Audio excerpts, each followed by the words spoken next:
Hello, friends. Today's episode is brought to you by From Within Records. Strike Force Fanzine Issue 2 is in the works, featuring Never Ending Game, Nothing But Enemies, Grimlock, shout out Boston Hardcore, also reviews, opinions, and a whole lot more. So please keep an eye out on that. If you have not listened to the new record from Choice to Make, Nature of Morality, please just hit pause. Don't even listen to this episode. Hit pause, go boot up your Spotify, Apple Music, Tidal, YouTube, Bandcamp, whatever, and go stream Nature of Morality. It's an awesome record. I love Choice to Make. I'm super biased because they're my friends, but the music is super solid as well. So I'm very happy to be living in 2023 with a new Choice to Make record. Shout out From Within Records, shout out the new record, Nature of Morality. It's awesome. So please do yourself a favor, get in tune. They're an awesome band. I'm a huge fan and it's awesome. I love it. I love it so much. If you're not following From Within Records on social media, please go boot up your Twitter, your Instagram, click that follow button to stay up to date on all the current news. And like I always say, please support From Within Records because they support us. And if you're looking for high quality merch for your band, for your business, please hit up my friends over at Good Fortune Printing out of Wilkes-Barre, Pennsylvania. You can follow them on Instagram at Good Fortune Printing, or if you want to get in contact with them, please email them contact@goodfortuneprinting.com. Before we get into today's guest, there's a whole lot of crazy stuff going on. Summer's over, which I'm so excited for. The weather is just getting better. It's getting colder, which I prefer the cold these days, and I cannot be any more excited. September is almost over, and we're about to roll into October, which is going to be insane because I get to see Stacy again. Shout out to Stacy. They're going on their first world tour. If you think back to when they first came to America, they did a KCON showcase in Chicago. But at that time, I could not make it out to Chicago because I thought I had no contacts in Chicago. But it turns out Chicago is very supportive of the Dream Your K podcast. And I am so thankful for that. And I wish I would have tapped in way back when, because I could have been at Stacy's first appearance in America. But it's okay because you fast forward, right? They did Chicago, they went home, but that summer they came back to KCON. And for anyone who hasn't heard the story, I got sponsored, went to KCON. Shout out to Nate Miller, my sponsor. Went to KCON. I snuck, and okay, and mind you, like, COVID was a thing, so it took some time off. So when it came back, it felt like there wasn't a whole lot of structure. People weren't really well organized with what was going on. So I just, acted like I knew what I was doing. So, mind you, Stacy was on the KCON Rookies Night. So they were scheduled to play that Friday night in the small room, the intimate stage. And then they were scheduled to play main stage on Sunday or Saturday. The time was kind of jumbled, right? Because there was Rookies Night on Friday and then 2 days of the big concert. But anyways, they did Rookies Night on Friday and they did one night on main stage. So on Friday, they were doing sound check. And I just was strolling by and I'm hearing Stacy. I'm like, there's no way Stacy's in there sound checking. So I just walked in. I acted like I knew what I was doing. And mind you, this room, even though it's like the intimate stage, it's way smaller compared to the actual crypto arena. So they were doing their sound check and they were, adjusting the light. So the room was pretty dark. So there was a couple people in there, people who were supposed to be there. Obviously, I wasn't supposed to be there. I just acted like I was going somewhere that I was meant to be. So I literally just walked into Stacy's sound check, and that was my first time seeing Stacy live, which was amazing because I am a huge fan, right? I got their new record right here, right? We got all the members. We go through it, right? We have everybody, all the turn it this way, we have everybody on the Jay's right here. We got Jay. This is actually a gift, but we got Jay, or not Jay, Yoon. But anyways, snuck into soundcheck. That was just absolutely mind blowing. I was just like, wow. First time seeing Stacy, and I'm not supposed to be here. They turned on the lights and realized that I wasn't supposed to be there. So I got kicked out of the soundcheck, which was hilarious because I didn't know the lights were going to turn on, and I was just caught off guard. But well worth getting yelled at to see Stacy soundcheck. And then obviously, if you go to my YouTube page, shout out the YouTube. I highly suggest you go to the YouTube. If you're not already subscribed, please subscribe. There's a lot of cool stuff there. We're doing the podcast, obviously, and some cool vlogs and a lot of K-pop stuff. But I've put some videos. I should have. I'm trying to think off the top of my head. There is one video from Rookies Night, and then there's definitely a song from the main stage. And it was, I feel like we got shafted, even though like I got to see them more than I should have.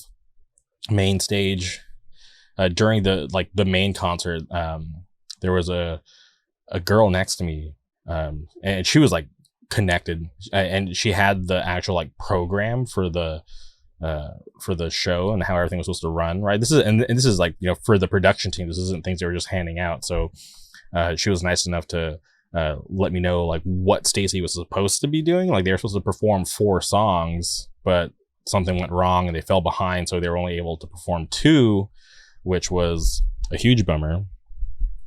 But it's all good because they're coming back. They're playing the Novo, which is pretty interesting for their first tour or world tour. I think they're bigger than the Novo, if I'm being honest. I feel like they could have gone to YouTube Theater. I think that would have been like the perfect venue. Maybe I'm just biased, who knows? But anyways, October, Stacy's coming back. It's going to be amazing. And then also Triple S, which I'm so excited for. My new obsession for 2023, right? Weekly was on hiatus. They're coming back. And another crazy thing too, before I get on this Triple S rant, October, Weekly's coming back. They're having a comeback, which is insane, right? They had the special single, Good Day, which was awesome. I love that song. Love everything they did with it. It was cool, very refreshing. Very much looking forward to the comeback.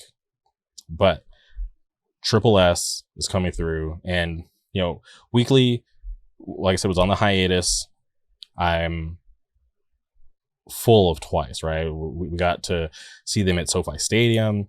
They put out a ton of good music. They had Misamo constantly doing stuff. They're busy to this day. So Twice has always been there, right? So is Stacy. So my top 3. I was missing a band, a group, whatever, and in comes Triple S.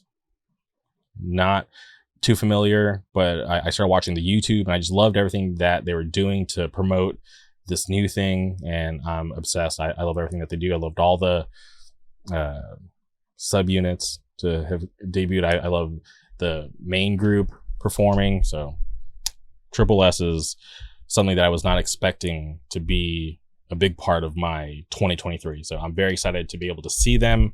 Going to Pasadena with Ben. Shout out Ben. We're going to Pasadena to some theater. I've never been there, but apparently it's okay. So October is going to be crazy.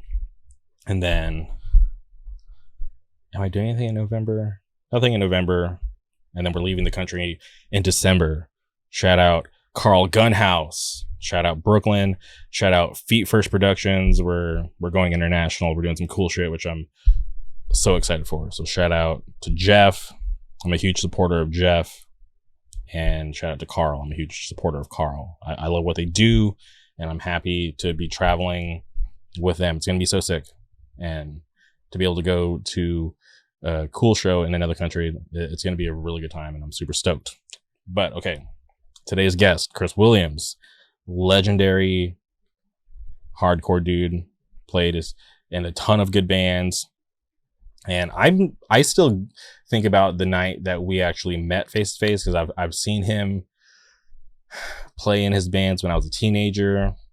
And for me to be in the midnight hour, right? I'm just a normal guy, right? I'm just there to support my friends' bands who were playing that night, to check out some new bands. And Chris Williams comes up and he's introducing himself to me, and I'm just dumbfounded, because I'm just like, dude, I know who you are.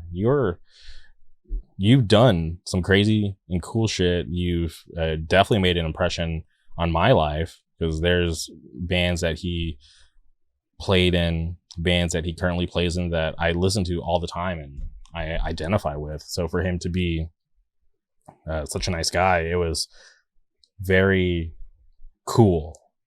And even to this day, like, right, podcast aside, I peeling back the curtain here, I needed a favor from Chris, because I have some friends who are going on tour and they're having trouble with a date in Northern California. Reached out to some people, and with a lot of people being on tour, things just couldn't really happen. Totally understandable, but I had this cool idea, right? Chris talks about it in the podcast. Him and his homies opened up a new venue. I was like, oh, maybe I can get Chris to host it if the date is available. And Chris really came through in the clutch. So shout out Chris, just being so nice and so down, and just to even take a chance on a band, just because I reached out and doing me a favor. So it means the world to me to know a guy like Chris, to be friends with a guy like Chris. It's humbling. He's great all around. So I'm a huge fan of Chris Williams. I'm happy that I've been able to get to know him, and for him to finally be able to come on the podcast and just hear his story. It's so awesome. And I'm always fascinated, and I admire dudes who have been in this longer than me and still have that same passion. It's rare, and it's cool to be able to sit down and talk to people like him. So please, if you're not familiar with Change, they do a lot of cool shit. I love Change. They put out a perfect record. I'm hoping for new music very soon. If you're not familiar with Change, go do yourself a favor. Go listen to Change.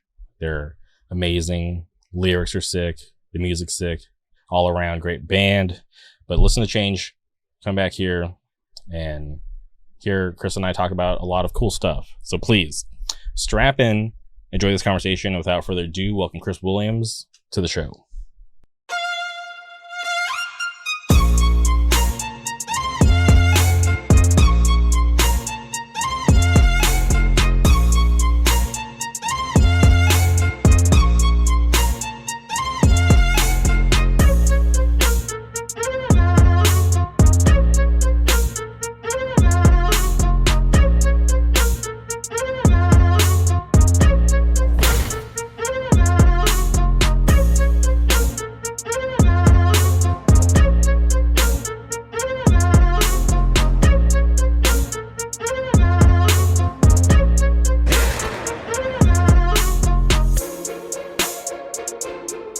All right, and we're recording. Welcome to the podcast, Chris. How's it going? Good, man. Doing well. How are you doing? Thanks for having me. No problem. This is a great pleasure of mine. Obviously, I've been wanting to have you on for a long time, so I'm happy we're finally able to sit down and do this today. So thank you. Yeah, for sure. Be good to catch up. It's been a minute since I've seen you too. So 100%. And I just want to go back to the night where we officially met in person. We were, it was, if I remember correctly, Inclination was playing. We were at the midnight hour, and you came up to me and you were introducing yourself to me, which in my mind, I was like, why the hell is Chris Williams introducing himself to me? I know who the hell you are, because obviously I've been a fan of the bands you played in for a long time. So I was just sitting there holy crap, this is so strange, because I just I thought it'd be the other way around, but obviously I didn't want to be rude and be like, dude, I know who the hell you are. But it was just such a crazy thing to me that wow, I'm standing here in the midnight hour and Chris Williams is introducing himself when I obviously know who he is. So that was just a crazy moment for me. Yeah, I mean, it's funny just because we talked so much on the internet, via social platforms and stuff like that, but never actually met in person. So, yeah, it was one of those things where like we kind of both knew each other, fairly well through those platforms and through communications that way, but never like a IRL, which is the world we live in now, huh? Yeah, it's strange, but it's strange, but I feel like it's just is equally as good. Yeah, for sure. Now, I'm curious for someone like you. You're older than me. How is it that you still have this love and passion for hardcore? Because I think it's awesome, right? Like whenever I meet somebody or I know somebody that's been involved in the scene longer than me, but is still just as passionate about it. I think that's just so awesome because I'm sure you know it, but like being in hardcore for such a long time, you see so many people come and go. So when I see certain people that have stuck around for so long, it's like, all right, cool. Like that person is actually down for the core. Mm-hmm. Yeah, thank you. It's a funny question because I mean, I don't know. It's just something that's like a part of me, and it has been for so long. Like certainly there's times where I'll get way more excited about it than others. Based on whatever the last show I went to, or whatever the last new record to come out, or internet scene drama that's going on. Like there's certainly waves, but like I don't know. It's just the community and like the stuff that you can learn and get and apply to your life from hardcore has always been so important to me. And like I said, it's a part of me. I don't even really think about it. I mean, it's like being straight edge now. I don't even really think about it anymore. It's who I am. And when I hear people talk about why they're why they're straight edge, it's like I said, it's not something that I ever think about not being straight edge at this point. And I think hardcore is kind of the same way, 100%. Yeah. I've been straight edge for so long. It's not something that I, have to, consciously think about. Right. Cause, back when I was, in my early days, right, I like pick and choose on who to hang out with because, people would want to, go out and party. They had different lifestyles, which is totally fine, do your thing. But for me, it's like when I chose to be straight edge, that's something that I took very seriously, knew that I would never, I want to turn my back on that. Mm-hmm. Yeah.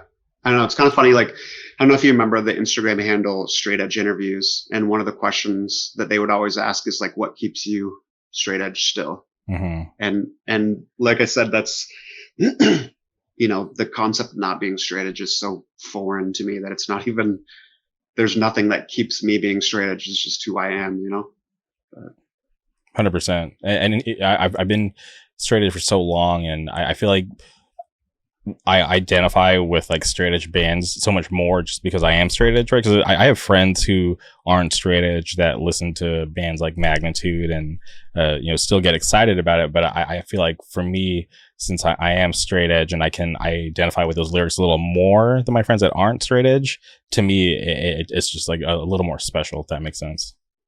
For sure, I think so. And like as a non-vegan person, I'm sure that same thing applies to, a vegan straight edge person who loves like World of Pleasure. I love World of Pleasure. They're like one of my favorite bands, but like that vegan connection to the music is always something that's missing from my relationship to them. Not in a bad way, like that, I feel othered by their message or anything. It's just like, I don't know, like people that connect with them on that bandwidth can certainly like elevate that relationship with that band even more, I think. Okay. And I just want to kind of take it back to your early days, because you're living in California now, but did you grow up in like the Pacific Northwest, or how did you end up out there and end up doing hardcore?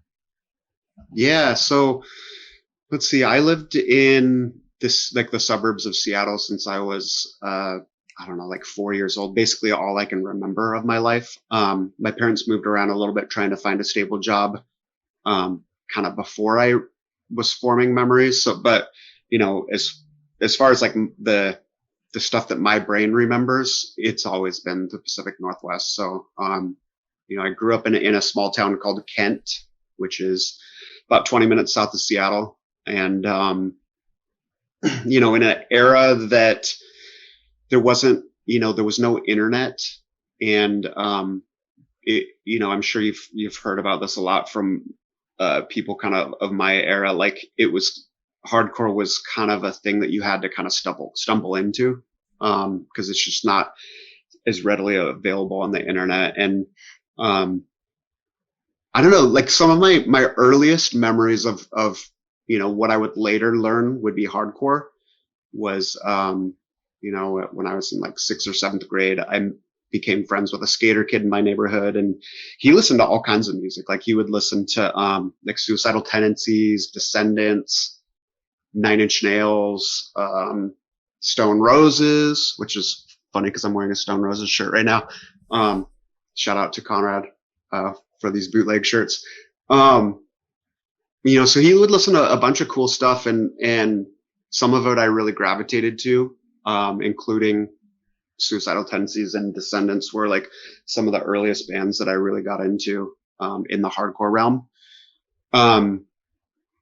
But at that point in my life, it was just, I don't know, it didn't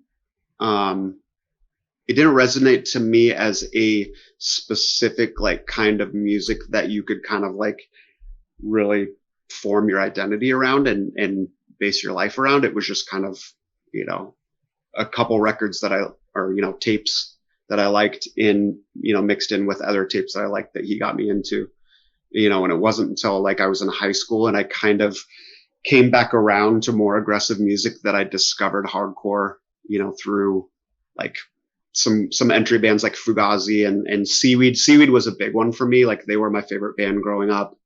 And for anyone that's not familiar with them, these were like hardcore kids, but, they weren't a hardcore band. It's kind of a post-hardcore band, the equivalent of like, a band like Anxious maybe today, or, Title Fight, where they're all hardcore kids, 100%. But the music that they're playing wasn't necessarily hardcore, although you'd have hardcore kids at their shows stage diving and singing along.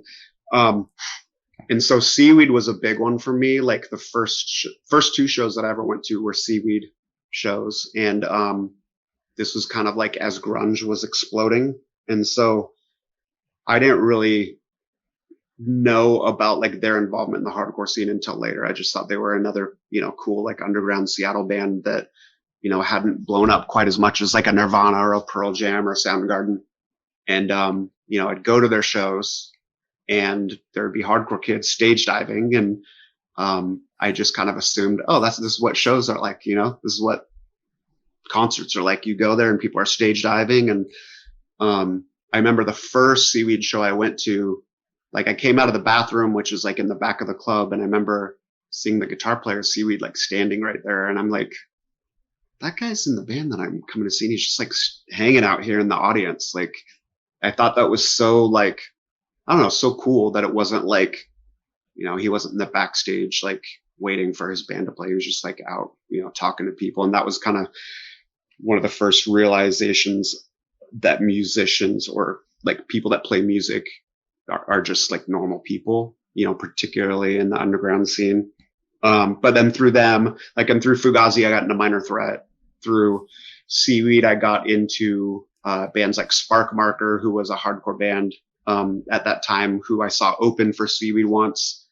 Got into Undertow through going to Seaweed shows and seeing people in Undertow shirts stage diving and singing along and all that stuff. And so, then I started to kind of like parse out like what this hardcore thing was. And,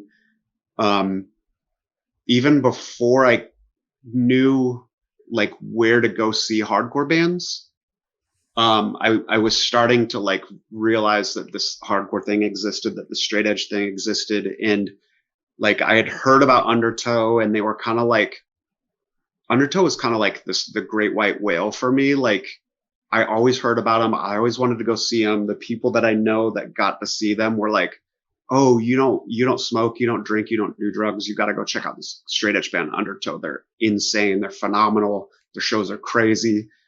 But I would never know how to see an Undertow show because they were playing like, people's basements or like, little halls that I didn't really know about. And so the way, this is a super long-winded answer, but like the way that I started to find out about this hardcore scene and like these bands being connected and these people doing things together, like the DIY stuff, was I found a couple of zines back then. One was called Point Farthest from the Middle, and the other was Excursion Fanzine. And through those two like Pacific Northwest based zines, I was able to find out about other bands like Trial and Botch and Balance of the World. And so then when I saw flyers for hardcore shows, I could actually recognize, oh, that's a hardcore band. I'm going to go to that show. And then the rest is history. Like once I was able to kind of like discover where the hardcore shows were, I would just go to as many of them as I could. That's wild. But that's awesome that those zines were able to, kind of fully get you like involved, right? Because you were on your way. I felt like just based off the story, and then you come across these zines, and that's what kind of like like gave you access to these flyers, and you made things more recognizable for you. Yeah, 100%. And like, I mean, these zines weren't like, it wasn't a one and done thing. It wasn't like I would read it and be like, okay, cool. Like I would read it, I would like comb through, I would study them like they're a scripture, like looking at the pictures of the bands, seeing how these people with guitars were jumping, and like forming my ideas of what this hardcore scene could be like before I even experienced it. And then as I was, it kind of was embedded in my DNA, and like, still like a lot of what I do on stage now, as a 46-year-old is based on like pictures of, from these zines that I studied of bands when I was, probably 17 years old. And do you still have access to those zines, or did they get lost in time? A lot of them got lost in time, unfortunately. I think, a couple of them that came a little bit later. I got some on my shelf right here, but like, Shining Life Press did some of these like Hardware and In Effect. I got the Schism one from Bridge 9, like basically a lot of them that got repressed years later. Mm-hmm. In Effect was a huge one for me, through the 90s, like figuring out about like more like New York based bands from Pennsylvania and New Jersey and the tri-state area. And, years later, it's kind of funny. Like I met the dude that does this scene, Chris, and we've become good friends. And he is a Seahawks fan, which is kind of funny. A New York guy that's a Seahawks fan. And so we kind of bonded over our love for the Seahawks. And, I've gotten to write reviews for that zine, which has been like now web-based zine, which has been kind of a cool, like full circle thing, like, a zine that was super instrumental, in like helping me learn about bands like, Breakdown and No Redeeming Social Value and like, Floor Punch and bands like that, to be able to like contribute to that legacy now these days is kind of a cool thing. 100%. I remember getting into hardcore and in my early years, and dreaming of seeing bands like Breakdown and Floor Punch, and then eventually sticking around long enough to being able to get those opportunities to see those older bands. For me, I thought it was just like a special moment, and like I constantly I think about that Floor Punch set and wanting to see them again live. So hopefully at some point in the future I can see Floor Punch again. I still never seen them. Oh, so that's crazy. Yeah. So they never came up to the Northwest, and the reunions that they've done have never been like anywhere near me, but I would love to see them. Yeah, I caught them at Sound and Fury, so I got lucky. Cool. And has it always been a thing? Because I feel like just throughout the years, sometimes it seems like bands, I don't know if it's they don't want to tour up to the Pacific Northwest, or maybe it might be too far out of the way, but has that always been a thing?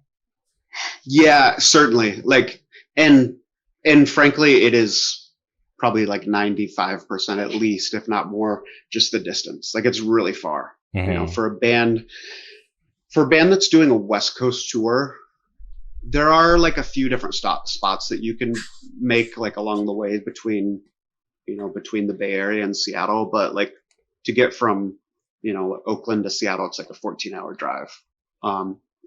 Even to Portland, that's a 11-hour drive or so, 12. So there's little spots you can play along the way, but it's such an endeavor to go up there. And so I don't know, the Northwest scene has always been kind of special because of that. I think like it's certainly on its own island.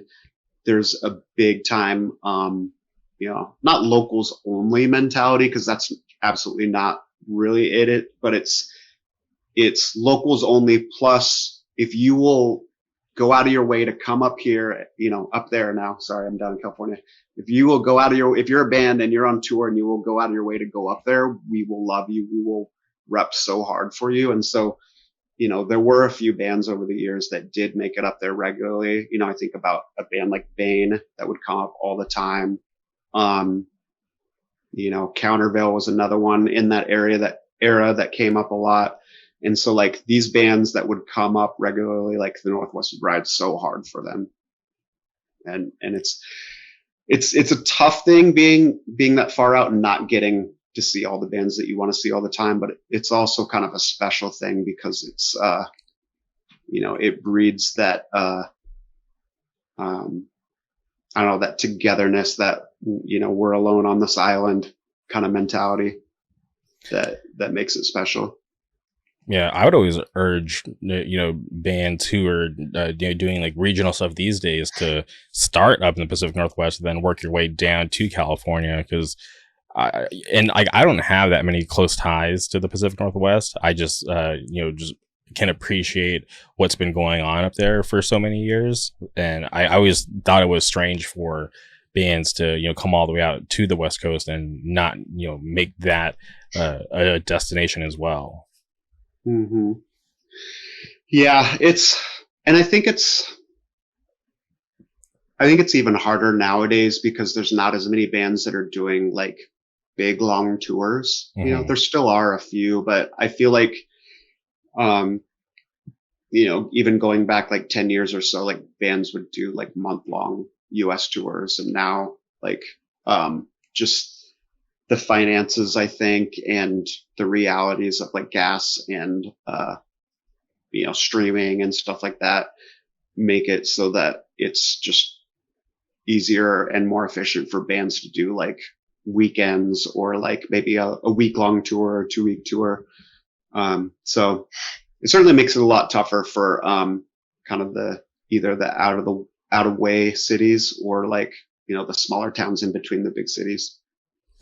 100%, yeah, because you're gonna have to give bands a really good reason to want to go out of their way to to hit up these like either lesser known scenes or newer scenes, which it sucks because if a band like back in the day when bands were doing full US tours more frequently, like you could bank on like, okay, like I'll just wait till they book that full US tour and they're going to need dates in between these established spots, so like that's where we can come in and try to make our mark. Mm-hmm.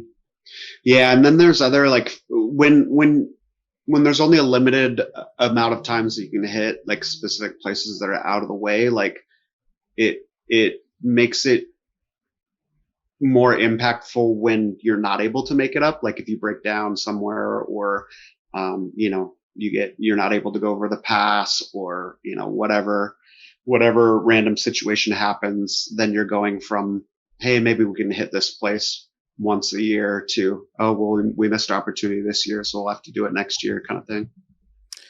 Yeah, and I'm sad that I've never been up to the Pacific Northwest for a show. Like I visited Portland once when I had a buddy who was living out there, so I went and visited him. It was a it was a cool time. Like Portland was really nice, but I didn't go any further than that. So um, I highly regret not ever going to Rainfest, which to me, I was like just watching just like old Rainfest videos earlier today, Hmm. and just to see some of the bands that are still active today that traveled up there and played that fest before. They became what they are today. It was just such a crazy thing to think about that. There was this awesome fest, but obviously there's Jag that happens now, which is Hmm. not on the same scale as Rainfest, but still something really cool. Yeah, I think it's interesting. So the guy that does Jag, well, the main guy, there's a few different people that are involved, but the main guy that started it was one of the main trio that did Rainfest. Hmm. And Rainfest was huge because it really pulled a lot of bands up to the Northwest that weren't able to come. But it was kind of it was kind of this double-edged sword where like, okay, one weekend out of the year we would get all these bands that we wouldn't normally get to see, but then maybe the handful of bands that would come through the Northwest a few different times throughout the year, they literally all just hit it the same weekend. And so I think what happened, like one of the things that like Zach, who's the main guy that does Jag with some other friends in the Northwest, I think one of the things he realized was like, if we do this thing once a year, we're literally going to have all these bands come one weekend a year, and then it's just going to be like a desert for the rest of the year, right? And so with just another gig, the idea behind it was like, okay, rather than doing one big fest one weekend a year, let's kind of do a number of just really big shows that we make destination shows like throughout the year. Um, I don't think he does more than like two a year or, maybe three max, but like, I think it's an interesting idea to make destination shows, not just once a year, but like trying multiple times to bring people out on a little bit smaller scale. And it's been fun so far. I've been to all of them. So they've done four, I think, working on the fifth one right now. Yeah, I like that model, right? Because sometimes fest can be a little too much, right? Mm-hmm. And as cool as fests are, like once I'm like in the thick of it, I'm like, damn, this is so exhausting. I can't wait for it to be over. That's like genuinely Yeah. like the feeling that I get, 9 times out of 10. Uh, but I always try to make the most of those kinds of trips because it's like, all right, like I got on an airplane to be here. Like I better appreciate it in real time because I know when I'm flying home, I'm going to be sad and looking back at the fun that I either had or could have had. Yeah, for sure. For sure. Okay, and so living out there in the Pacific Northwest, like I mentioned earlier, a fan of the bands that you were in, but I'm curious. Obviously, want to get to Champion, but you did some stuff with Trial, who you mentioned earlier. I'm curious how you got involved with them. Yeah, so I wasn't in Trial, Yeah. but I did. Um, I mean, they were kind of the band that was like the main local band at the time that I was getting into hardcore. Hmm. There were a few others, but like they were the band that was doing the style of like fast hardcore that I liked the most, and so they became like the band for for me and my friends who would wanted to go to shows and like stage dive, sing along, jump on top of each other, huge dog piles. Like that was the kind of hardcore that we loved. We'd all pit and, go crazy and do spin kicks and all that stuff too. But like the root of it was we wanted a fast hardcore that we could like sing along to. And Trial was that band for that era. So yeah, we would go to any Trial show, that we could, no matter, how near or far. I did get to tour with them once. I roaded for my friend Left with Nothing, my friends in Left with Nothing, and they were on tour with Trial, so I got to do a West Coast tour with them, and really just kind of see them play all up and down the coast, which is a really cool experience, and really kind of like the catalyst for me wanting to tour all the time. It's just like how much fun I had on that, week and a half trip. I realized that was like the goal for me. Like I just wanted to travel, see hardcore shows in different towns every night, meet new people, stage dive at new venues, see new bands, eat at new food spots when I could afford it. But yeah. And did touring ever become too much? Because for me, the experience that I had, right, I did like a week on the road. I was doing merch for a band called Every Man for Himself, and they were on tour with First Blood, Death Before Dishonor, and Bloodline Calligraphy for the California tour. And to me, like going into it, I'm like, holy shit, like I can't believe I get to do this for a week, right? And they asked me to do the whole U.S. tour, but I was like, I'm in college, I can't. I was like, my mom would not let me, because I was still pretty young back then.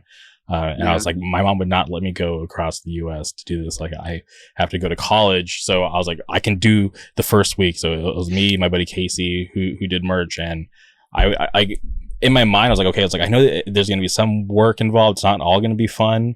But after like doing it for like a week, I was like, I don't know if I could do this forever. Like I had imagined, right? Because like in my mind, I'm like some young kid thinking like, okay, it's just going to a show every day. Like it can't be that hard. But for me, I was just like, I don't want to be around these people, because like I remember like in our van, everybody just wanted to be hardcore all the time, but like Bloodline Calligraphy, they're listening to like pop punk and like Fireworks, bands like that, and it was just like way more of like the vibe that I wanted to be a part of. So I'm like, crap, like because like me and like the singer of the band were just like, that's where we want to have fun, because like the people in our band were a little too serious. I'm like, God, you guys are not fun at all. Like, get us out of here.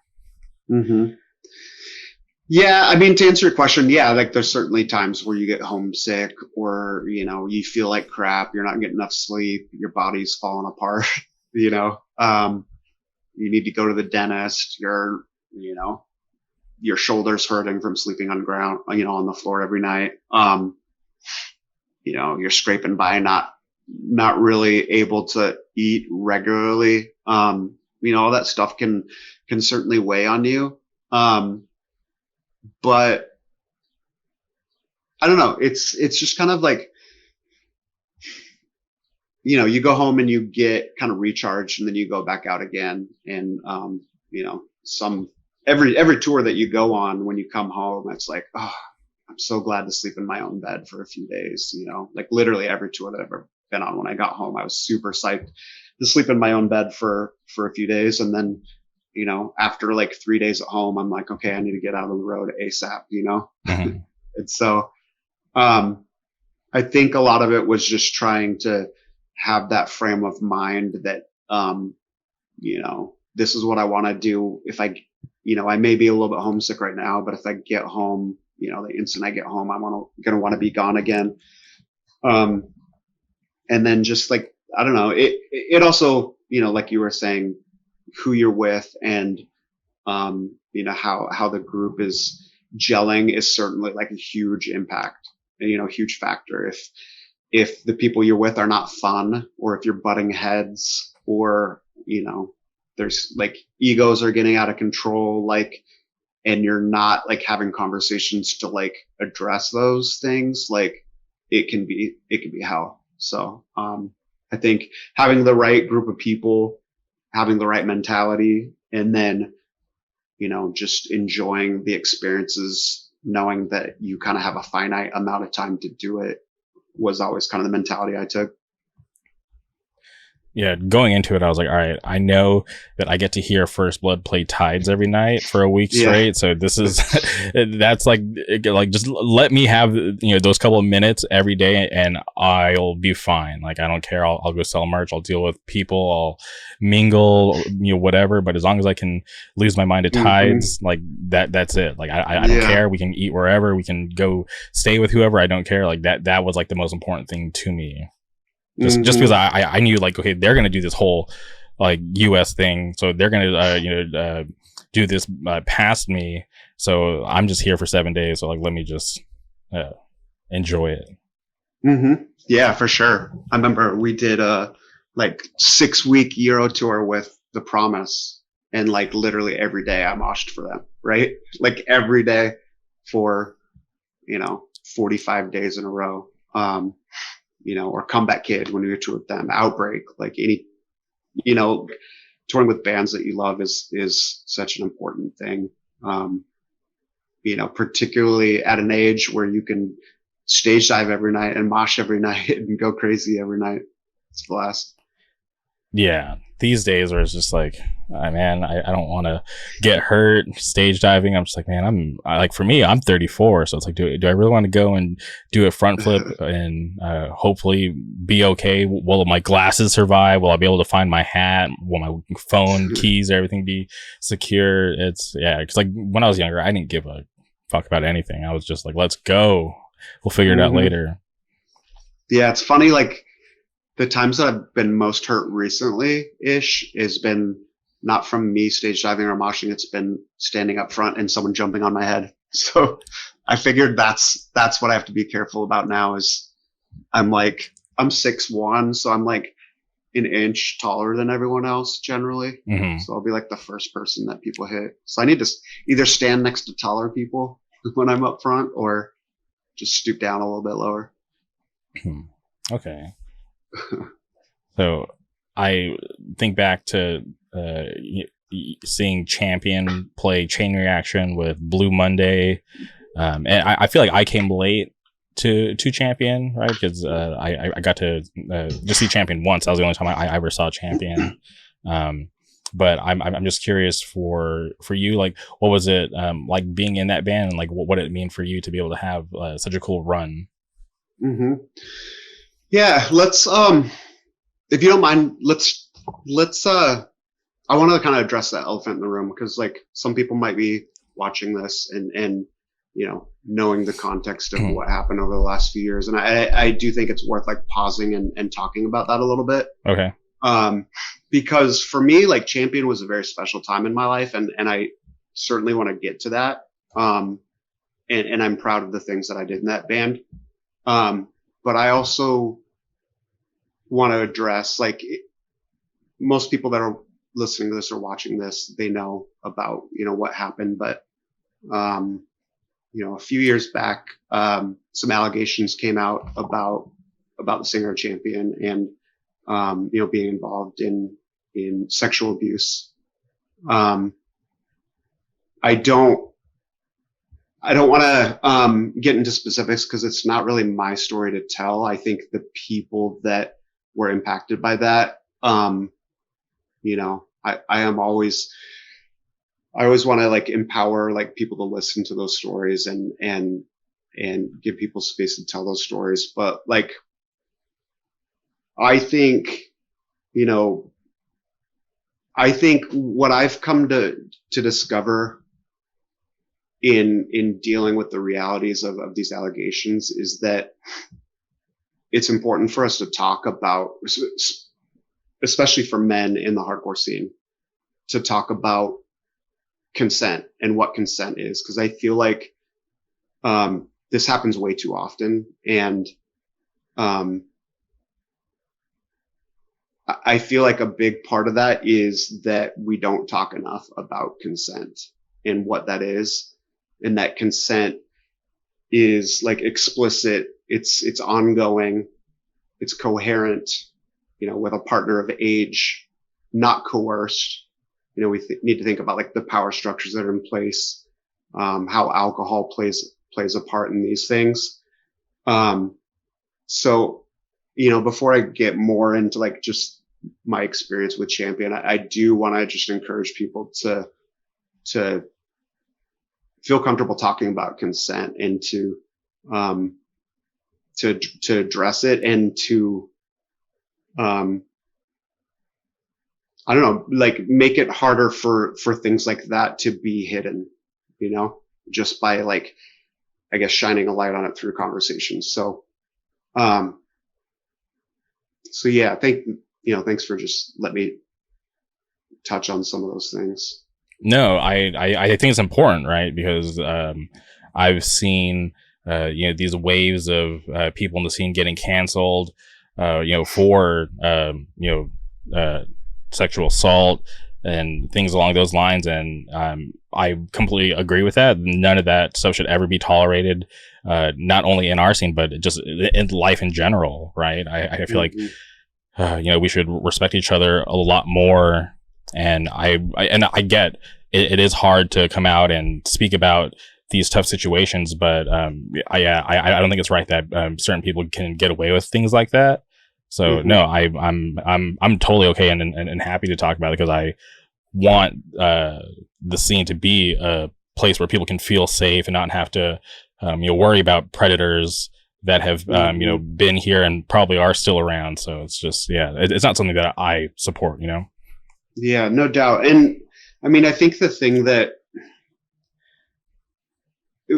you kind of, I mean, for myself, like I grow up thinking about rape as like this thing that happens in back alleys, like, there's a rapist in the back alley and they attack someone and that's how it happens. And the realities of it, more often than not, it's people that are very familiar with each other, and it's through, overstepping consent, or just a complete disregard for consent. And beyond that, just a disregard for, like you said, respect, like respecting people and respecting their wishes and where they're coming from and their feelings. And so yeah, I think this isn't the first time or the last time that I have learned that someone that I am close with has had these allegations, and certainly it was the closest, when it's someone that you're in a band with for that long and you learn about these things, and you've been roommates with, but there've been other friends of mine in the scene, and it's just, it continues to happen. I think, going back to what I was saying before about, thinking about rape, not just in those, like the back alley kind of connotations, like I think understanding that leads to, I guess, less space for those types of things to happen around you. But also, I mean, let's be real, like it's going to happen. It's, it's going to continue to happen even when we talk about these things. But I think that mentality can help you like understand and respect when people are telling their stories, and understand, like, like trust women, and when they're sharing their experiences, like give them space to do it and empower them to do it, and don't pressure them to do it is another thing, like, I also see a lot of people say things like, tell me if I'm following your abuser and I'll unfollow them. But it's like, I get where that's coming from, but I think that can also come off as as a woman who's being affected by someone who's abusing them. Like, why should I have to tell you just so that you can unfollow them, So it's a very complex, and it's a hard thing to wrap your mind around. And it's something that, to this day, it's been, I suck at math, but those allegations, I think, were like 2016. It's still something I think about all the time, it's something that really sent me into some deep, like, depression spirals, like knowing that someone that I love, I'm not going to say that I didn't love him, or these other people that I found out about, or, still don't love them with some piece of my heart. But, it's kind of a mind fuck to wrap your head around, something this, just gross, but. And I have to ask, have you had any communication with your friend since all this came out back in 2016? It's been a while. I will say, like, I won't get too into specifics, but like, I also feel that I see people too often say, take the mentality of like, fuck that person, they're dead to me. Mhm. And which I understand, but I also feel like is kind of a selfish way to deal with it. It's like, I'm just going to close walls off and like, if this person is a bad person that's doing bad things, they can go do it outside of my circle, which I think is selfish and disrespectful. But it's also hard to like to leave doors open, knowing that I don't know, just how like soul crushing it is, But I don't know. Yeah, I can only imagine how like tough that can be, because obviously, like you said, it's somebody that you loved, and to find out about that kind of stuff going on, it's just like, how do you deal with it? Yeah, it's hard to wrap your head around, and it's even harder to like put it into words. And so like I'm probably like just really conveying this poorly, but I don't know. I do think it's important to talk about it, like even if like the words that you're saying come off stupid or like are not conveying it. But I do think talking about consent and talking about rape and things like that are super important.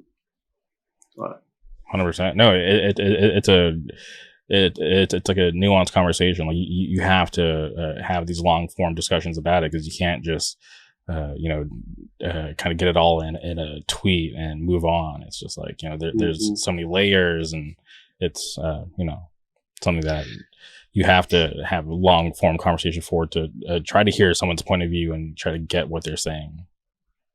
Yeah, and I think as we talk more about Champion through this conversation, I think hopefully the way that I speak about my personal experience with that band, it starts to make sense why it is so soul crushing, because like,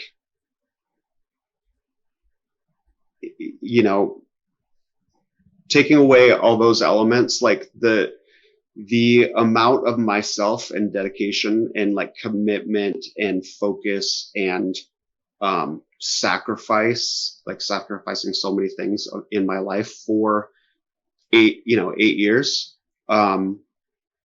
It was hard, but it was also like super rewarding. And I feel like, the people that I was in the band with, I'm going to say just in general, but specifically, the other people in the band. I feel like when we made decisions, when we did things, when we decided what we were going to do, about anything, whether it be like, what tours we were going to accept, what bands we were going to take out with us, what bands we would choose to go out on tour with. Like, I'm really proud of like the amount of thought and dedication we put into those things. How hard we flew the flag for like the Pacific Northwest. We were talking earlier, Jamie, about that the Northwest being on an island and being so far away and so foreign for people, like even people like you who are advocates for the Northwest, having not been up to Seattle. Like, it was always important for us to always be a Seattle straight edge band.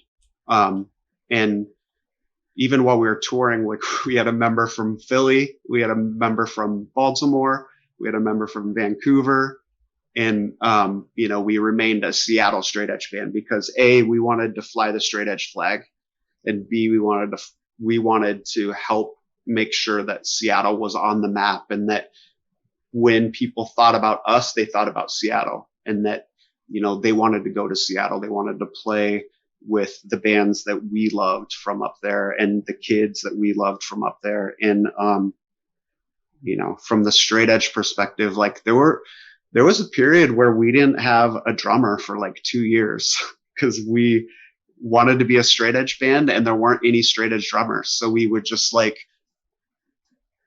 get together and like go over riffs without a drummer and write songs. And then we finally found Todd, who became our regular drummer. But like, yeah, we were like kind of on hiatus for like 2 years because we refuse to not be a straight edge band because that was important for us. But to get back to your earlier question, like, you know, the things that I did with Champion and I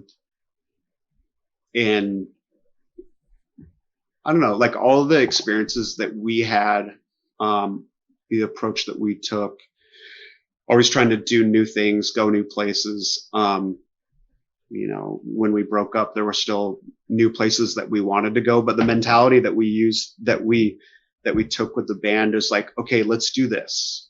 Let's do a 7-inch. Okay. We did a 7-inch. Let's do a demo. Cool. Or sorry, other way around. Demo, 7-inch. Okay. Now what? LP. Or another 7-inch LP. You know, we took that to a touring. We were like, okay, we did the US. Now let's, you know, or we did the West Coast. Okay. Let's do the East Coast. Okay. We've done both the coasts. Let's do a US tour. Okay. Let's go to Europe. Okay. Now we went to Europe. Let's go home and do the US again, but then let's go to Japan or, you know, whatever. And just like that mentality to continue to like push ourselves to do new things and go new places was such a cool experience that, I'm super proud of the stuff that we did and the way that we approached it, and specifically for myself and the people in the band that I know still feel this way. Like, you know, regardless of what was happening, outside of, you know, vision, like we're proud of all those things that we were striving to do. If that makes sense. For sure. And this is something that I never really, you know, dug too deep on or even like asked around. But since you're here, you're in the band. Why did you guys break up? Because for me, like I said, like I mentioned earlier, like I caught you guys on the tail end. So for me being younger back then, I didn't really have any close ties to anybody outside of my local scene. So it's not like I could, you know, tap in and be like, hey, like, why is Champion breaking up? Can you speak about why you guys decided to call it? Yeah, I mean, there was no one reason. It was just kind of like a bunch of little reasons. You know, we were talking before about, you know, being on the road all the time. Like at the peak of our tour, we were touring like 10 months out of the year, which is pretty crazy. Yeah. And, we were already like, okay, let's step it back the next year. Like maybe we'll do like 6 months, you know. And we were talking to some labels and, you know, we were actually going to do a new record with EVR, who was super sick. Like Steve was awesome. Like we really loved meeting with him. And we were going to do a record with them. And it was kind of like one of those things where, we knew that if we did a new record, we had to commit to like touring for another, at least, you know, year or two, just to support that record and to make sure that we were kind of doing our part of, you know, not the investment, but like, you know, yeah, the investment that EVR was putting into us. And I think at that point we were super psyched about it, but then little things started to pop up like, well, yeah, I don't know if we want to tour this much. I don't know if, you know, like I was really struggling with bursitis in my shoulder, which is basically just like your joints are inflamed, and like sleeping on the floor all the time and, being stuck in a plane for a long period of time, going to Australia or, you know, in a van for long hours was just like brutal. Like I was living off like ibuprofen basically to keep the swelling down. You know, you're on tour for years and you're not seeing a dentist because you're not insured, and like, you know, butting heads over little stupid things. And, you know, like all these things kind of add up, and we kind of got to a point where we're like, well, we're all still friends. We all still like each other. What if we just stopped doing the band and we stayed friends and we stayed, you know, we still love doing this band, but it doesn't become a chore, you know, like we stop before it becomes a chore, you know, or like a job. And we started talking about the idea of doing new bands, you know, hey, what if we did a band that sounded like Infest, or what if we did a band that started like, No Warning, or, whatever. Like, we kind of just got excited about, closing the book on like the Champion chapter before it got soured. And then starting new chapters. And that's really kind of it. Just like a bunch of little things, but it wasn't like, we got in a big fight and, we decided we couldn't be together. But it was hard because, like I said, like our mentality was always like, okay, do this. Now that we've done that, what's the next thing we did? And we went to Australia twice. We went to Japan. We went to Korea. And so like, no matter when we would have broken up, there always would have been like, but we didn't get to go to South America or Central America. We didn't get to go to Russia, or, whatever.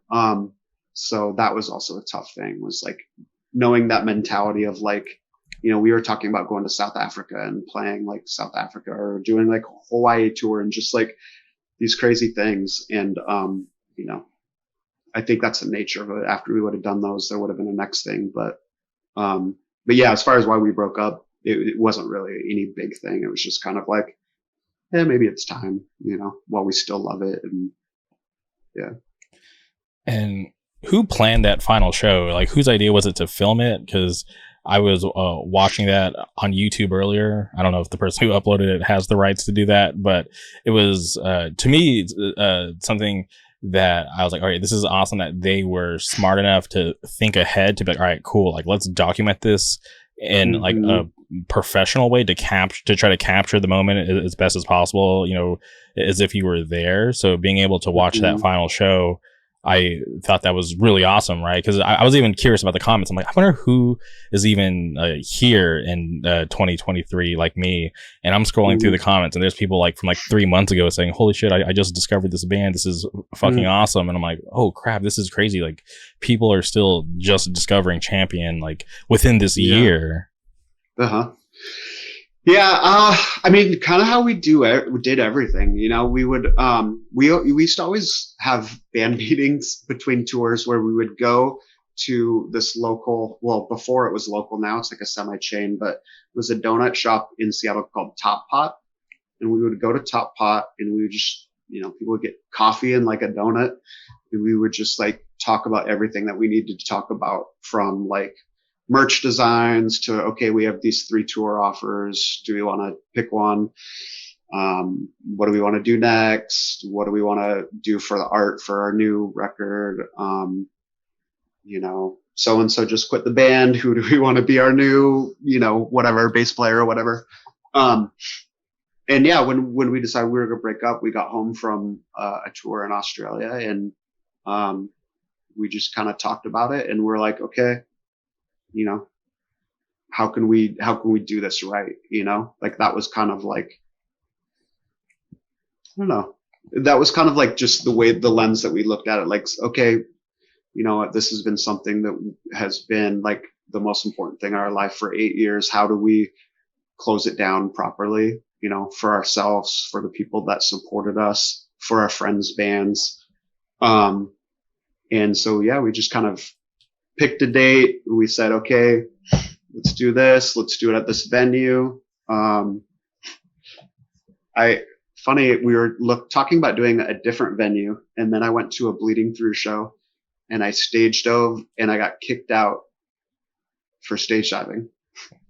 And I said, nope, we're not doing it at that venue. Fuck them. Yeah, And so we did it at another spot, the El Corazon, or was it El Corazon then? It's changed name for a ton of times, but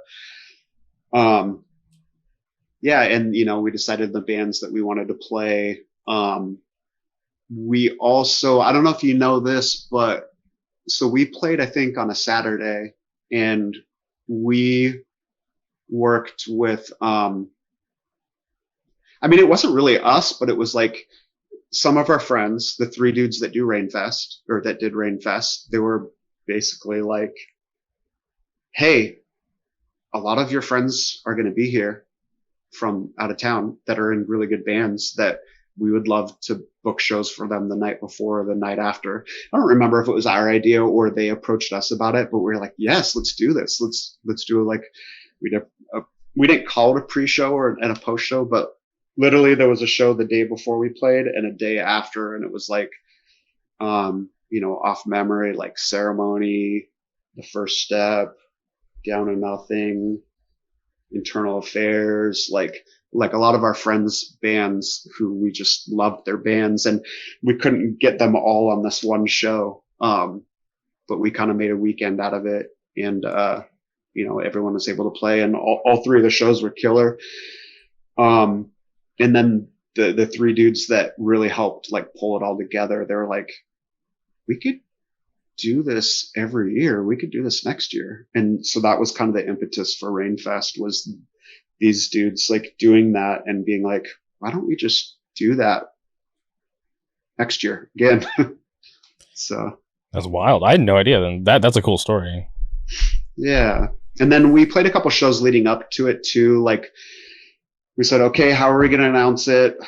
Let's play the show. We had a show with, I don't remember who the first show was, but I remember where it was. It was this little venue called the Frame Shop near Tacoma, and we're like, okay, we'll announce it at that show. And we announced it at that show. Said, hey, I don't remember exactly what he said, but hey, we're breaking up. We're going to play a few more shows. Our last show is going to be blah blah blah. So make sure you come out, go crazy to all these shows. And I know the third to last show we did was with the Geeks and Down to Nothing, and that was really cool. And then the second to last show was in the Bay Area, was Rivalry Records Showcase, and that was really cool too. It was at the Phoenix Theater, I think is the name of it. And it was just a banging lineup. It was like Go It Alone and Verse and Allegiance and More to Pride and I don't know, a bunch, all the Rivalry bands, and I believe it was sold out. Ceremony played as well. And yeah, it was just like the last few shows we played, we're all kind of like, okay, we're playing 4 more shows. These are the shows. Like, let's do it. Let's go crazy. That's crazy. So. More to Pride. I think it's crazy how long that band has been around, because obviously there was a big break, and they just started doing shows here and there a couple of years ago, and they just put out some new material, which I think is awesome. But but that band is so good. Yeah, they're a killer. Yeah, they actually just got announced on a show, like a local show out here on Sunday. So I'm just like, all right, I have to drive to this place that I've never even heard of before, and whatever, it'll be worth it. The lineup's cool. I'm just really a huge fan of More to Pride. Yeah, they're awesome, super cool. I remember when they first came out, and like it was at an era where like there's a lot of really cool stuff popping in LA. Like Terror was kind of really like exploding, and like More to Pride and Make Move and Donnybrook and Internal Affairs and Knife Fight, and there were a bunch of bands, and More to Pride certainly was one of them that like really stood out. Lion Crew. Yes, that's what I was going to get to. Like that era was just with those bands, and there's a band out here called Dynasty, which I feel like that era of Dynasty was like their golden era. And then I don't even know if they're still a band, but then I like their later stuff. I just wasn't too much of a fan of.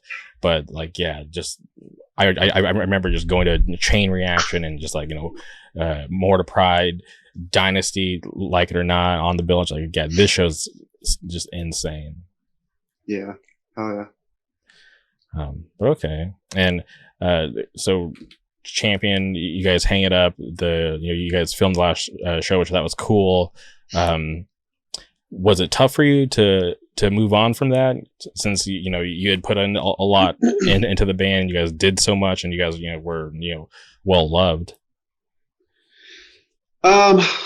Yes and no. I mean, once we made the decision, and we kind of got excited about like the next steps. Like, I had been reading a lot on tour, especially like history stuff when we were touring in Europe. I was reading like a lot of World War II history, and like, I never really cared about school. In high school, I'd always do like, I was smart enough to like figure out what the bare minimum I could do was to graduate. And then I would just go skate. And, that was just my mentality. It was like, I don't care what my grades are as long as I graduate and, whatever. I'm not worried about college. I'll figure that out later. Um, but then, yeah, once we started touring, I started reading a lot.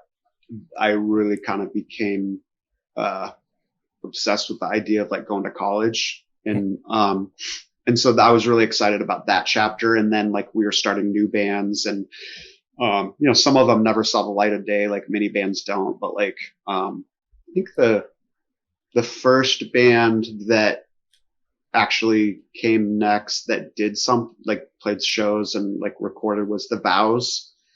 I don't know if you've heard that, but it's, me and Aram on guitar and then Murph, the drummer of Undertow drumming, and then Pettibone, the singer of Undertow singing, and then Rob Moran from Unbroken was playing bass. So, that was really cool. It was just like, I think the idea was kind of like they wanted it because they started it before I was in it. They wanted it to sound, I think, somewhere between Judge and Infest. And this is kind of a funny story. So they recorded this demo, Aram, Murph, and Rob, and Pettibone was supposed to sing on it. And I remember one night I was Down to Nothing was in town, and like I don't remember exactly. I think maybe they were playing the next day or something like that, and they were in town, and we were going to get pizza. And I got this call from one of the dudes. I can't remember, maybe Rob or Aram, and they're like, "Hey, we're in the studio. We recorded these songs. Pettibone was supposed to sing on them, but like he's MIA. We can't find him. And like the studio's booked. We have these songs. We need someone to sing. Do you want to sing on it?" And I was like, I'm going to get pizza right now with Down to Nothing. Which in retrospect was pretty funny that I turned down singing in this band to go get pizza with the homies, but it's also pretty on brand for me. But then Pettibone actually showed up and he sang and obviously did better than I would have ever done. But and then they asked me to play second guitar, and we played maybe 4 shows. And then Rob or Murph, I don't remember who moved first, but eventually those 2 guys ended up moving out of town, and so the band kind of fizzled apart. But everyone's still straight edge. It is a straight edge band, and it's all like I think I'm probably the youngest member of the band at 46 now, and everyone's still straight edge, which is pretty sick. So every once in a while we'll not joke, but talk about, hey, we should play a show sometime. I don't know if we ever will, but it'd be fun. Yeah. And what about Dead Weight? Mm-hmm. Yeah, Dead Weight came a little bit later. I think maybe 2012-ish, maybe. I don't know. Yeah, it was a little bit later, but yeah, I sang in this band. And it was, just friends from other bands, like members of, Ill Intent and Sojourner and, Tori, who was the singer of Left With Nothing, that band that I went on tour with, trial with. He played bass, and, Paul from Sinking Ships, and, just friends. And that was something we got together, and we just, the idea is we wanted to do something a little bit more in the New York hardcore lane. So that was a lot of fun. We never actually played a last show, so we never officially broke up. So, but still a band, technically. Yeah, it was fun. I enjoyed that, and singing's so different. You just use muscles that there's no really way to exercise them except for singing. But yeah, I enjoyed it. It was a lot of fun. I'm stoked on, the songs that we did and how they turned out. Yeah, I feel like there's a lot of pressure on being a front man. Mm-hmm. Yeah. I think it just takes the right kind of psycho to do it. 100%. I used to play in some bands back in the day, and I thought that was my role. definitely wasn't. I much rather be playing an instrument. I was in a pop punk band. I played the keyboards or the synthesizer, Nice. whatever, and I love that way more because I was just stage right, just minding my own business. Nobody's focusing on me. I'm just pushing buttons and just hiding behind this little gate. yeah, Thing. and the focus is on the singer. So it's like, yes, don't focus on me. Let me just be over here. So I feel like I enjoy that way more. Yeah. So Yeah, I don't know. I enjoyed singing, and I enjoy playing guitar. I'm kind of like, I always tell people I'm not a musician because I just like school. I learned kind of do bare minimum to graduate. I kind of learned the bare minimum that I could do to be in a band where I'm on stage jumping around like an idiot and stage diving, and I think that's kind of the mentality that I always took is this sounds like cheesy, but like more of a performer than a musician, I think. mhm. I don't know. And but before we get into Change, you used to have your own website. Was it Seekers of the Core? Yeah, this was a blog that I started doing like, I don't know, like '08 or '09. It was like a period where I wasn't in any bands and I wanted to contribute to the scene in some way. Mm-hmm. And so yeah, I started this blog and just started telling stories or sharing experiences. Like some of them are a little bit more. It's still up there. Like you can still go read these things, although like all the pictures were hosted by Photobucket, and over the years, Photobucket has done this like thing where you can't like embed a picture from their hosting. So now if you go, there's like a bunch of like where there should be pictures. It says like Mm-hmm. some Photobucket like thing about digital rights or something. But yeah, it's still up. And then I mean from that, I started filming shows a lot, not nearly as professionally as like Hate5six or anybody on that level, but just like, hey, I'm gonna buy a video camera. I'm gonna just I'm not moshing right now because I'm getting a little bit older and it hurts too much, so I'm just gonna shoot videos, and like these other kids that are coming up can have something to kind of document the shows that are important to them. So that became kind of an extension of the blog eventually. Yeah, there's a set that you filmed from Rainfest, and there used to be multiple angles of this band, but due to certain situations with the singer no longer exists. So when I saw that you had like probably like one of the last live sets of True Identity, I was just like, oh, this is crazy. I've not seen this in a while. And yeah. Who knows if it'll still be up after we get off the air here, but I was just reminiscing, just watching that live set. Yeah.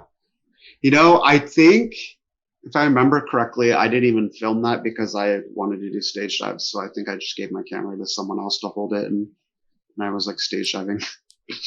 But yeah, interesting. Well, I honestly think, because I looked, trust me, because I used to watch that, because from that year, that set was one of my favorite sets, and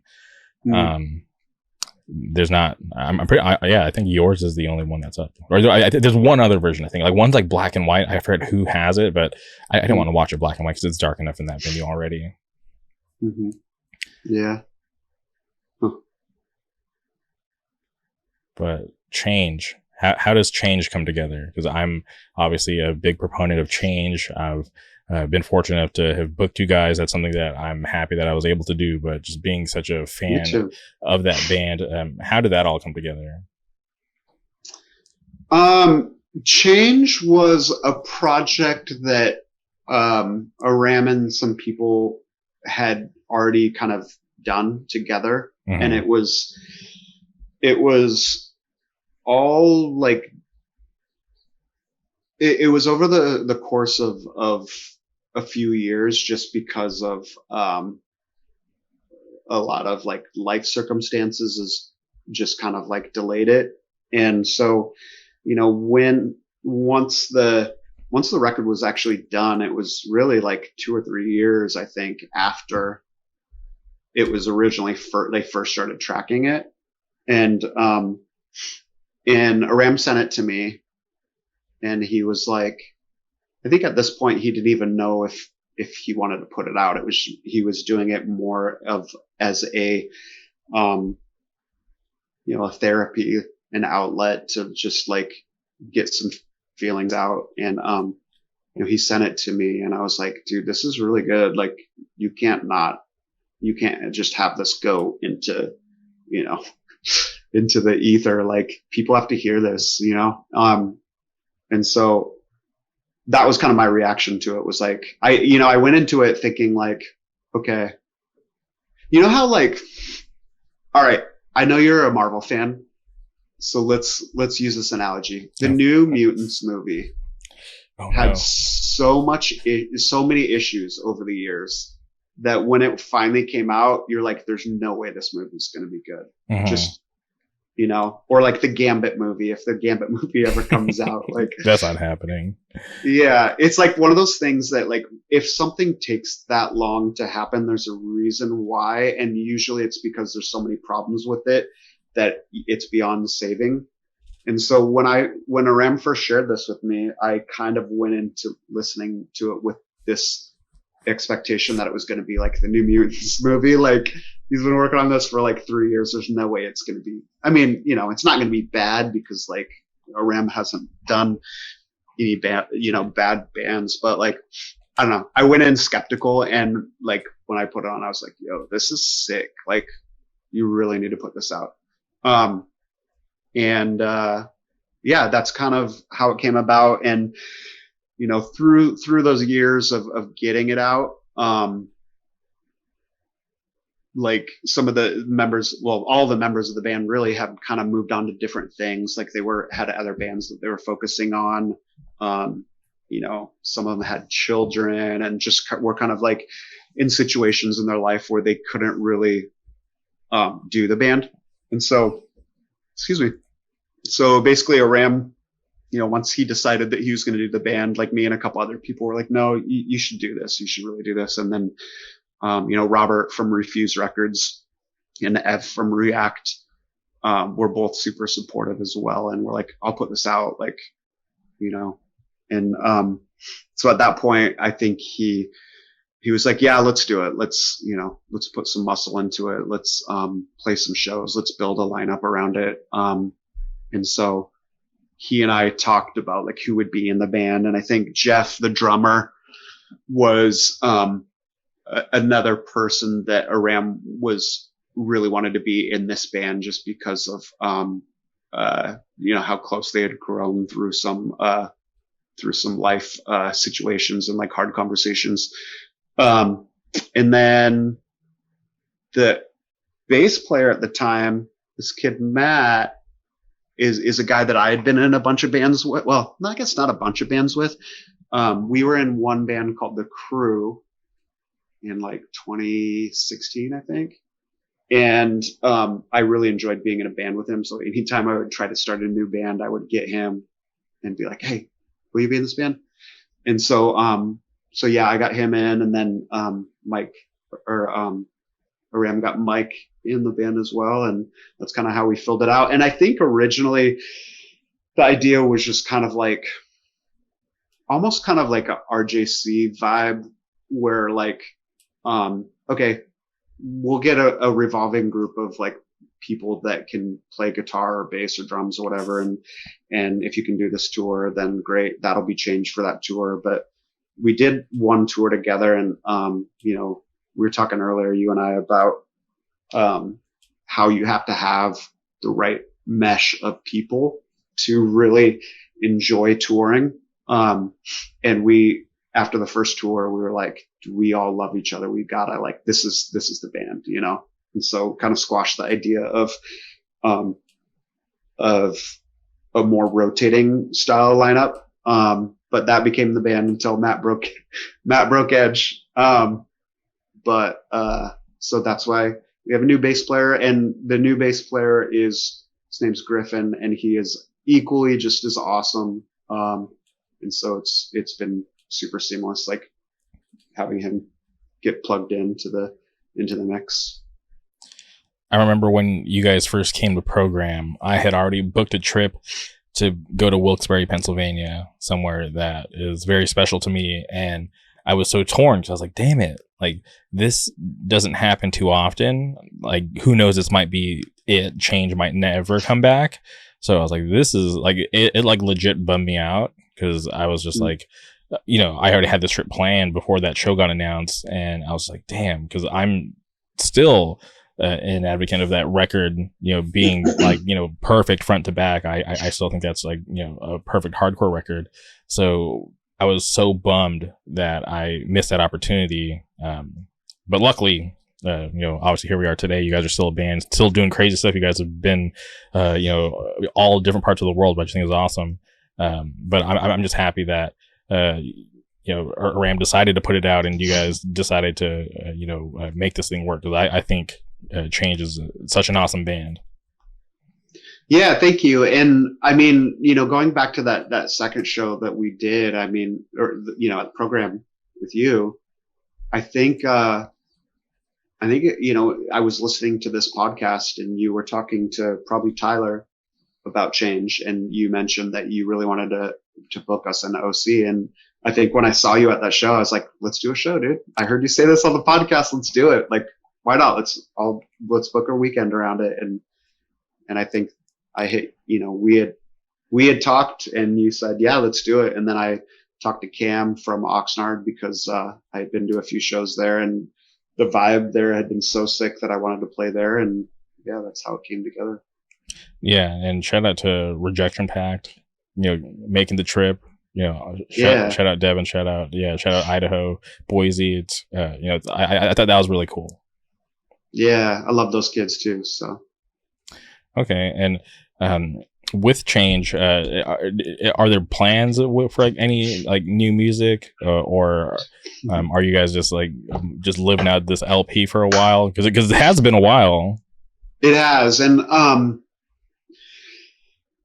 it's been an extra while too because it came out during the pandemic, and so like I think we played one. This is just like symptomatic of how stupid this band is, but in the best way. Like we played a show in Tacoma was our first show, the first Jag. And then our second show was in Barcelona and we did a week around, the show in Barcelona, which if you know the history of how that came about isn't as stupid as that sounds because, you know, when I mentioned that Ram had shared it with a few select people, like Gabby, who books Can't Keep Us Down, was one of those people that was like super supportive and it's like, oh, Ram, you have to do this. Like when you do it, I'm going to put you on my fest, like come play. And so that was kind of a no brainer. Like Gabby asked us to play and we're like, yeah, we'll go to Europe and just, you know, play, I don't know, like 8 shows or so. And then that was right before everything closed down because after that tour, Jeff, our drummer, is the drummer in Gag, and he flew to Thailand, I think, to skate for like 2 weeks. And then he flew back to Europe to join Gag on tour with Turnstile and Glitter and One Step Closer. And that tour got shut down in the middle of it. It got canceled because that's when like Trump like closed the borders and like they were like, okay, we have to cancel our last like 3 shows or so, or else we're not going to be able to go home. So yeah, that was like right before the pandemic. And then our record came out in the middle of it. And then, yeah, so yeah, it's been a while. Plus there's that COVID time too, which always makes things a little bit weird.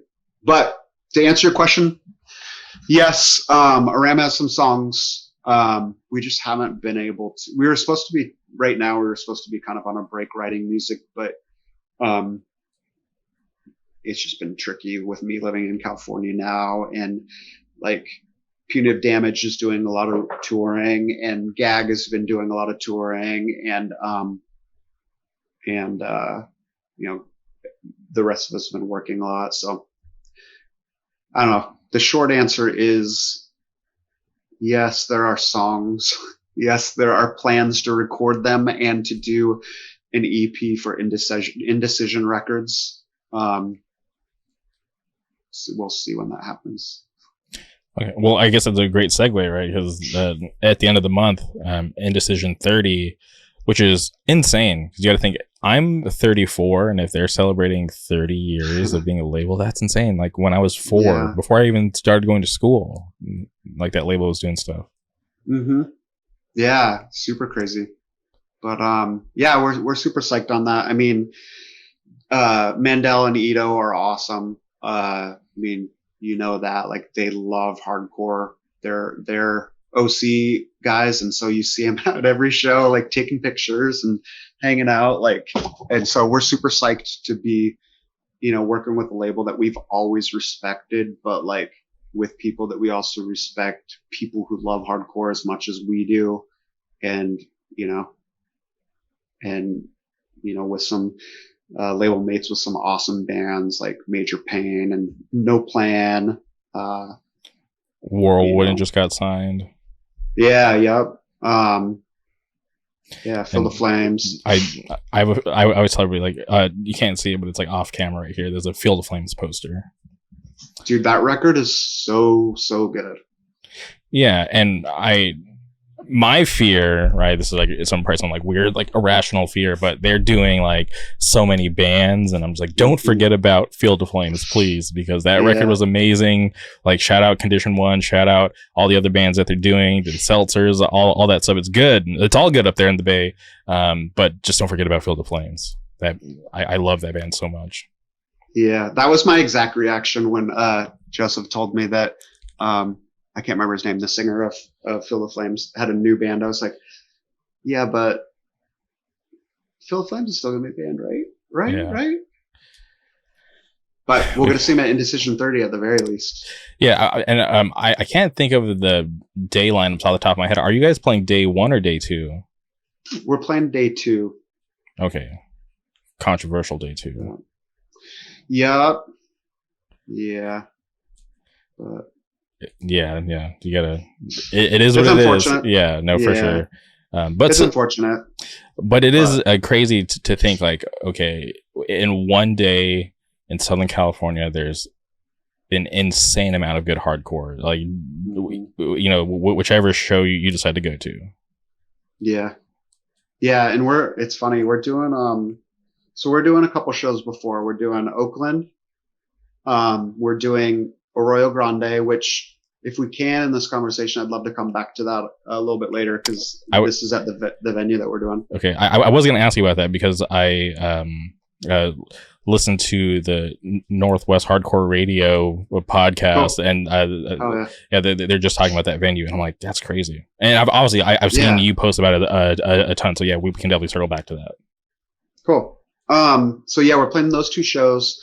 And then we're going to, drive down to OC, catch the first day of the fest or the showcase, and then the second day of the showcase. And I really want to go to Sound and Fury. And so I have like a family reunion in Zion National Park, like a few days after that. Mm-hmm.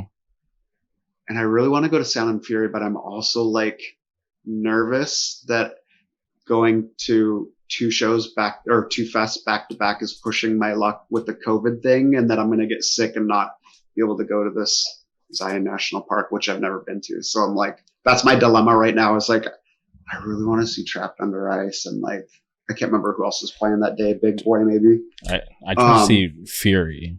That's like, oh, they're playing too. Yeah, I just want to hear the new song live. High Vis is that day. Twitching Tongues. I don't think they're Sunday. I don't think High Vis is the second day. I'm sorry. This is all Saturday stuff that I'm talking about. So, okay.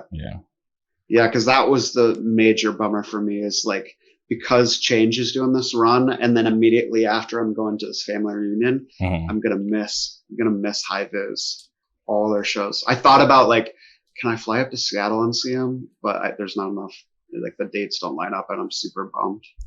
Yeah, I always get paranoid with like flights, Because the last couple of times that I've been to an airport, luckily, like my flights have been on time. But just last year, I just had some nightmare situations doing like 12-hour layover in North Carolina. And I call like all my North Carolina friends, but they're all gone because they're traveling to the same show that I'm traveling to. So it's just like, like this sucks. So I'm sitting in this like airport or even like trying to get to places, and it's just like just delays after like, you know, and it's just like it's scary. It's just one thing that I'm just like, okay, I got some trips coming up.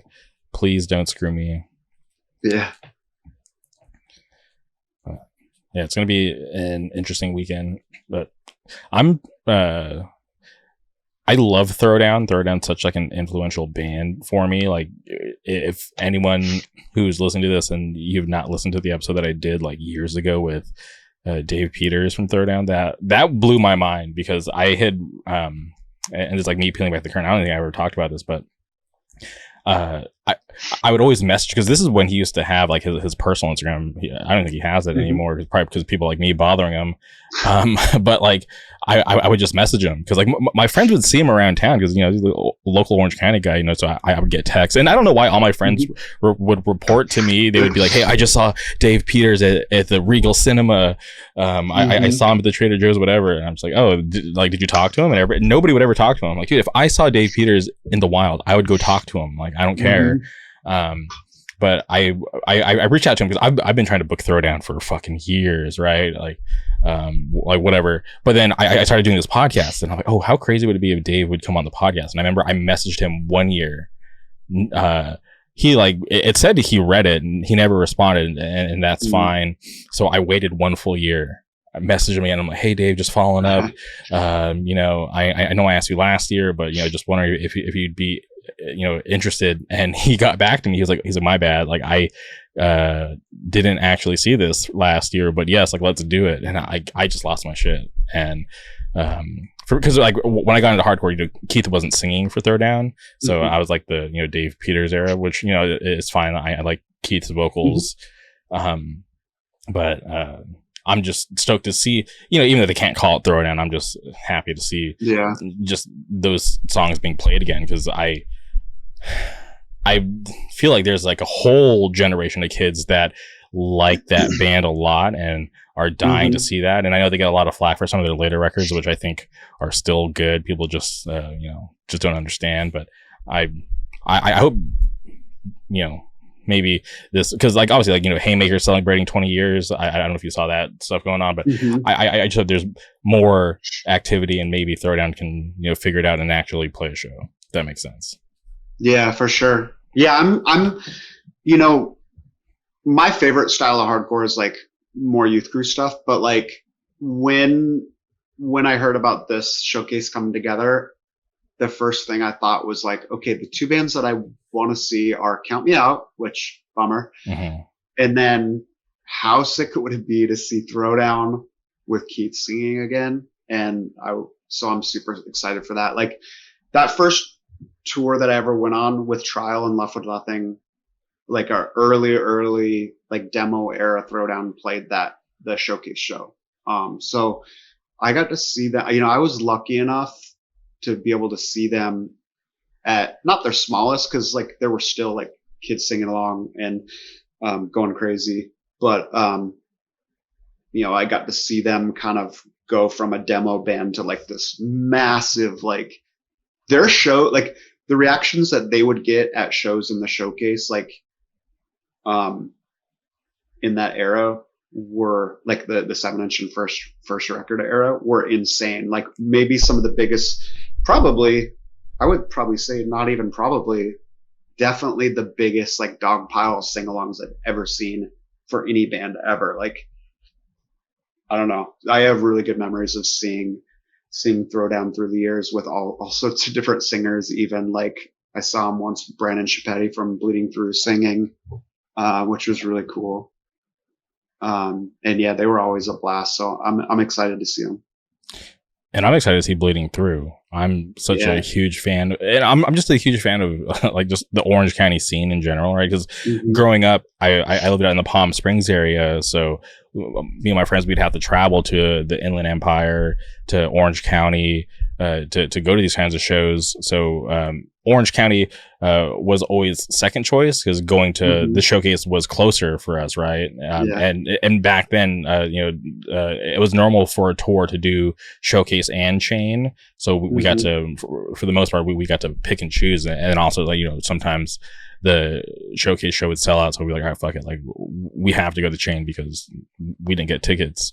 Hmm. Um, but Yeah. I like how you casually bring up the Showcase Theater, which is like, it's such a crazy, cool venue back in the day. Cause that was like, for me, growing up, that was like the venue. That's where I got to see a lot of bands for the first time. I got to see Throwdown There for the first time. I got to see Suicide Silence before they turned into this like gigantic band. Hmm. And even getting to see bands like Furious Styles. I remember when they came down for the first time. They had this is like when they had two singers. I don't know if people even Hmm. remember that. But yeah, I just love that venue so much. Yeah, that's one of my favorite venues to play. You know, uh, the stage height was perfect. The monitors were like flat bottoms, so they're and like reinforced, so like they were basically like launching pads. Hmm. It sounded awesome in there. If you're a band playing on stage, you can hear everything. Um, there was a raised area in the back, like for good sight lines. The one thing that sucked about it was the merch area, how you had to go up those stairs and then basically fight your way through this tiny little like area to buy merch. But like outside of that, that venue was perfect. Yeah, I So cool. remember one time. I don't remember the whole lineup, but 25 to Life was playing, and I went up because that's where like the merch area was. But I go up there and it's just 25 to Life's merch, and everybody else got like relegated to like the area by like the bathrooms, like downstairs. Uh-huh. I was like, oh shit, I like wasted my time coming all the way up here because it was just so much shit. I was like, I'm not gonna buy any of this. Yeah, that's funny. Yeah, that was a great venue. Yeah, it sucks that the city wasn't a fan of it, and I'm not like I know the building was going to get like demolished and turned into like something else like more recently. Cause I have a friend out here who like documents stuff. His name's Gabe. He's saying for a band called Bound in Blood. I'm not sure if you're familiar with them, Hmm. but that was the last thing that I heard about that venue. Is that Gabe the Pigeon or is that someone else? No, that's somebody else. That guy's a photographer. Okay. Shout out. Yeah, his pictures are awesome. Yeah, super talented. I enjoy his work. But yeah, I'm stoked for Indecision. But before we get to the venue that you want to talk about, can you talk about how you ended up in California? Yeah. Basically, I mean the short story is that my wife's mom lives here, so really just doing the family thing. Okay. But the additional context is that when COVID happened and my wife and I both started working from home, in bedroom offices, basically, we kind of realized that we could be doing what we do anywhere. And that was kind of the first step is like, okay, we've been working remote for a year during this global pandemic. Like I could be doing what I do anywhere in California or whatever. And then the other thing was like, uh, the quarantining and staying in thing was really tough in the Northwest in the winters. Because the winters are long and they're gross and they're depressing. And Seattle has the most amazing summer in the world ever anywhere. Like if you go to Seattle in July or August, it's like paradise. But there's a lot of really crappy weather that you kind of like have to put in your time to get there.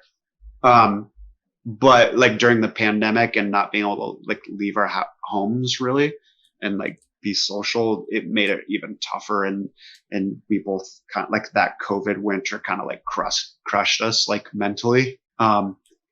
So yeah, a combination of those two things. And then we had an opportunity arise that we just couldn't pass up.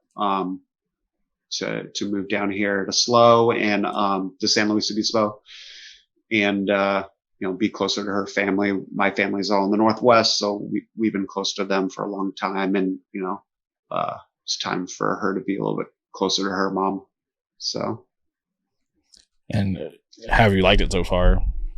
It's cool. It's funny, like Champion played here a couple times. We played here once with Sick of It All in SLO, and Sick of It All in Terror, and that show was really cool. And then on the very first tour we ever did, we played with Trial, and Carry On was supposed to play but didn't for some reason. But it was in Paso Robles, which is like 30 minutes north of here. Like all the Carry On was originally from this area, from San Luis Obispo, before like most of the new members that came along with the Carry On that we know now were all LA based people, and Ryan moved to LA. But before that, they were from this area. So when Champion came here a couple times, like I was always like, oh, this is a cool town to like visit for a day, but I would never want to live here. Which is funny because now I'm at a point in my life where I'm like, yeah, this is the right speed for me. It's sleepy. It's not too small because it's a college town. I think it's like 40,000 maybe. And the college town keeps it from being like full on Trump country, I think. Which I would not be able to do. But yeah, it's nice, like not having to deal with traffic. It's always sunny. The weather here is beautiful because there's always a sea breeze. It's kind of like San Diego a little bit, where there's always a sea breeze, so it doesn't really get too hot too often. And then and then there's a few older like hardcore kids that are either from this area or have kind of ended up here. And me and some of them have started a venue basically. A few of us, we would always talk about like, we should figure out a place we could do shows here. And that was kind of as far as it would go. And then one day, one of them, Krista Bandy, who Krista and her wife, Matt, own a children's clothing store. And they're like, why don't we just do it at our shop? And we're like, yeah, I guess we could buy a PA.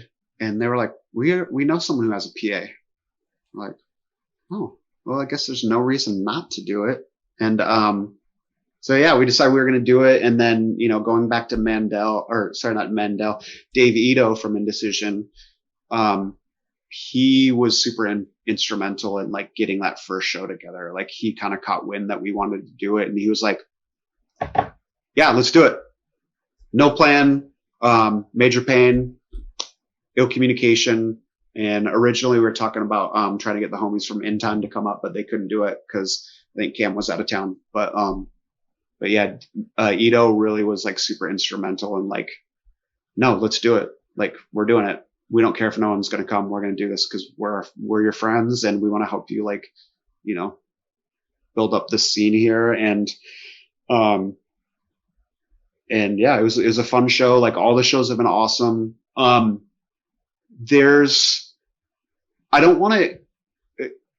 always careful to talk about it because I'm new here. I moved here a year and a half ago.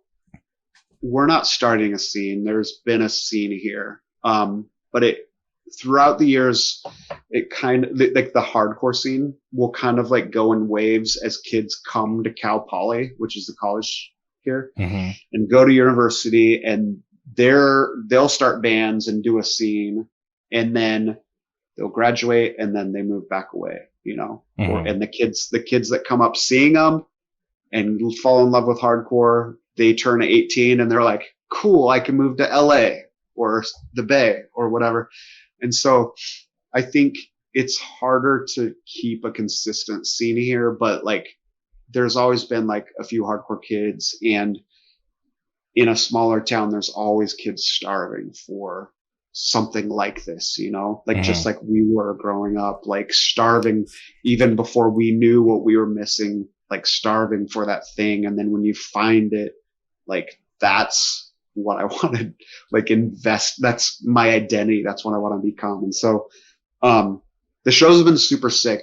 We've had I think 5 of them. Each of them have had between like 50 and 85 or so kids, which is awesome. Like, the spot is about the same size as a program, like a similar size. So perfect, like kind of small town spot. And yeah, they've been super cool. Like every show has had a crazy mix of people that are into whatever, like someone in a tsunami shirt, someone with a no right shirt, someone with a youth brigade shirt, someone with a dystopia shirt. And so we'll have like hardcore kids, punks, just skaters, like just kind of mixed up kids that just want to go and mosh. And so there's been a really good mix in all ages too, like people that are my age, people that are, like high school kids, people that are super younger. Like the last show we had some guy came in with his little daughter on his head and like did a circle pit during Chromhead's cover. So yeah, it's been a really cool vibe, really good energy, like kids moving start to finish. Cause they just want to mosh. Like they just want some aggressive music they can mosh to. Like even the emo bands that have played, like kids have been moshing to them. Right. So it's been really cool. It's been really fun to see. And like, so far everyone's been super appreciative. Like, thank you for like giving us a space to do this and like, helping like facilitate this. And yeah, it's been awesome. So if you're watching this right now, listening to this and you're in a band that's touring the West Coast, like hit me up. We'd love to do a show for you. Guarantee it'll be fun. Like kids will be moshing. There's not going to be 800 kids, but there may be 50 kids and like 30 of them are circle pitting, and the other cool thing is because Matt and Krista own the shop, we don't have an overhead. We don't have to pay for the venue, which is nice. So we can, even if it's a smaller crowd, we can usually pay bands decently, which is nice, because it's like 3 hours from the Bay or like LA area. Yeah, but it's tight. Hit me up if you want to play here. That's awesome. I think it's cool that you guys are able to facilitate something like that, because I know that it's not easy to put on a show. So for you guys to want to do it and to try to provide that space for people, I think it's really awesome. Yeah, it's hard. Like I used to book shows in Seattle and I stopped doing it because booking a show is like throwing a party. Like until there's like a room full of people, you're like dreading that no one's going to come, And I've booked shows where I've flared the shit out of it. I booked a show for Shattered Realm and Ringworm in Seattle, and you think that a show like that would have 300 kids. I flyed a sold out like 400 kids show literally the night before, and there were like 15 kids that came, and like that kind of stuff is soul crushing because it's like you invest all this time. You want the show to be awesome for your friends' bands that you're bringing. You know what it's like to go on tour and to, really be living day to day for like how awesome or not awesome the show is. And so you want to like help create these awesome experiences for these bands. And when they aren't successful for whatever factor, which is sometimes completely out of your hands. Like it's so tough. And so that's why I stopped booking shows. We had a show the other day where a band like canceled the night before, and I was just like, do I want to do this again? But that was like the one moment where I was like kind of like depressed about it. But outside of that, everything has been super awesome. Yeah, I was bummed out. I went to a show over the weekend. CDC was in town celebrating like 20 years of being a band. So shout out CDC. And there was a local band that played, and I'd seen them before. I'm not like friends with them, but I know who they are. And after their set, I like went up to the guitar player and I'm like, yo, like you guys sounded sick tonight. Like, good set.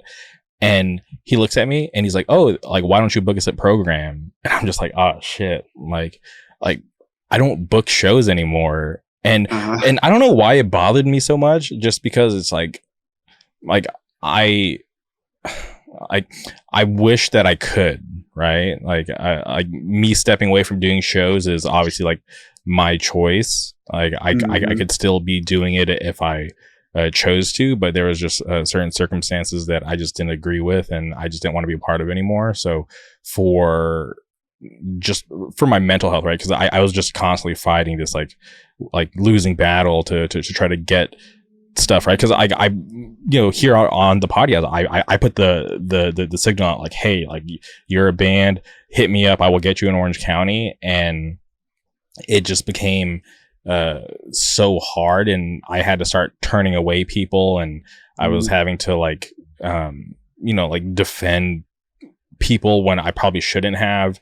And it just became just more than I wanted to deal with, just because it was like it was just something that I just didn't want to get in the middle of. So I was just like, this isn't something that I want to do anymore.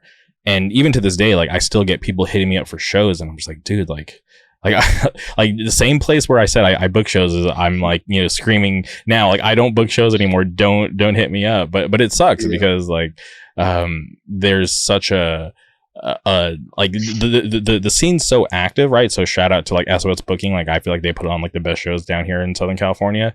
But even with them doing all the hard work that they do, there's still a group of bands from all over. Like I'm getting hit up for things in like October, and I'm just like, dude, I'm not the guy anymore. Like as much as yeah, like I would want to be, it's just not something that I want to do anymore right now. So it just yeah. sucks.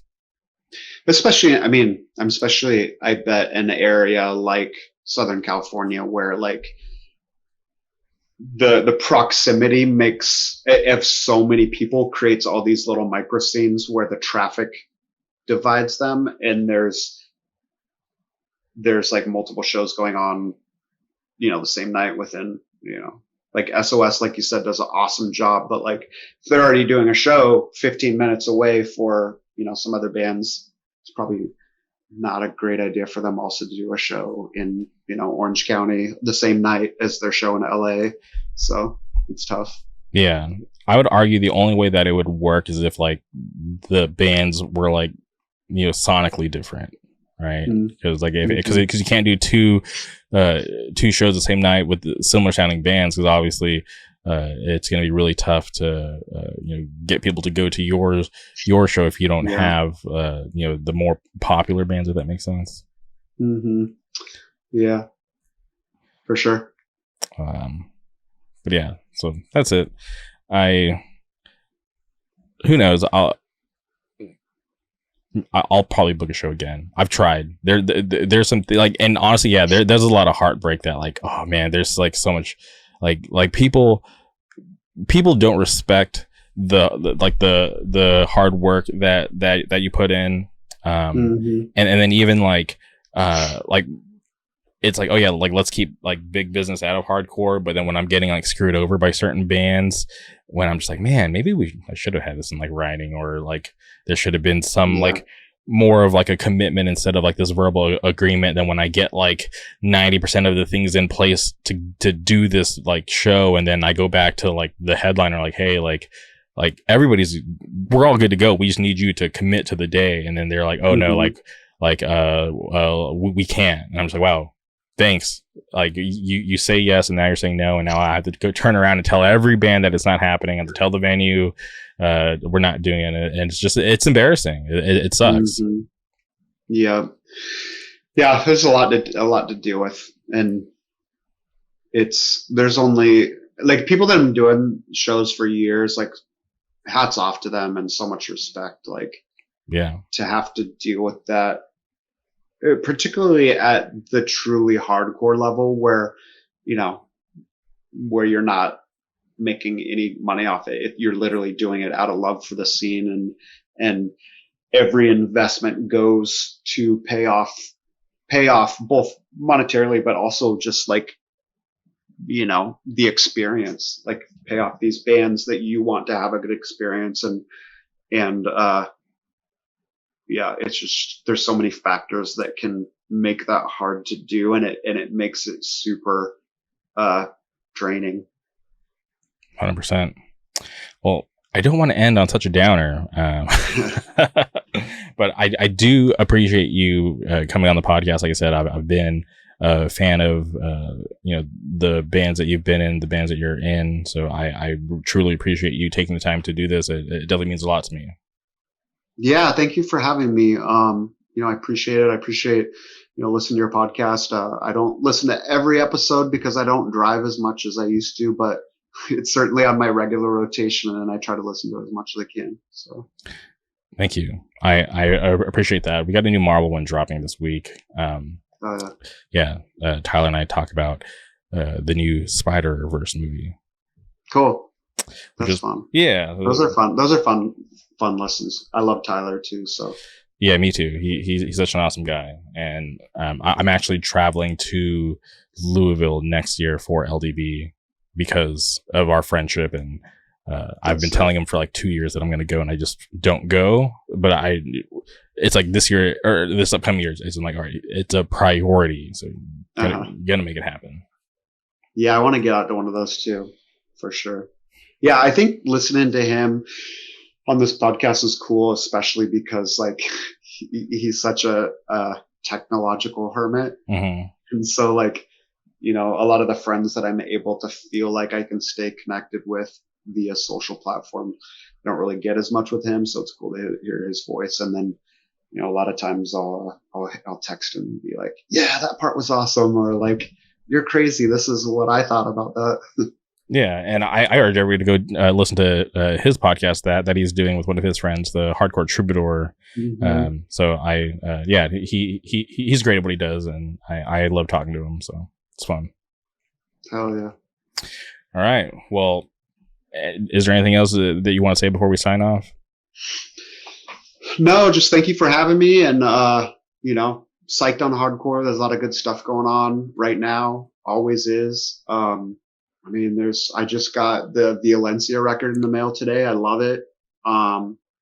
There's a lot of cool stuff going on across all kinds of, different sounds of laying in hardcore. And I don't know, it's just super inspiring to be a part of it and to see it continue strong as it is. 100%.